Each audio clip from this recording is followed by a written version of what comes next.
Kakaibang karera ang naganap kanina sa Ayala Triangle Gardens sa Makati. Imbis kasi kaibigan o kamag-anak ang partner na makalahok, maalagang aso ang naging katag team nila. Tinutukan niya ni Rauna Crisostomo.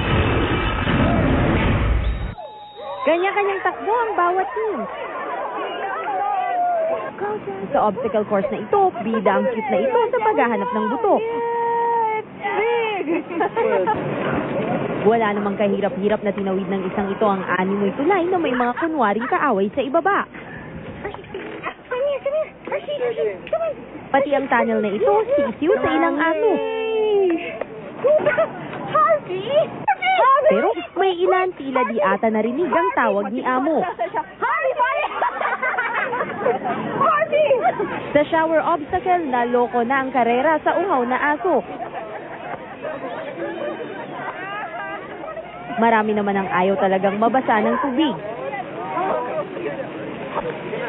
Pero, syempre, may nakatapos din. Masaya. Masaya siya. Pag hindi ginawa ng dog mo, ikaw gagawa. So, ako gumawa nung yung jump na may tubig. So, ako gumawa nun. So, syempre, yung bonding namin, hindi maaalis. Do you think you're gonna win? I don't think so, but I'm very pleased with how the dog performed today.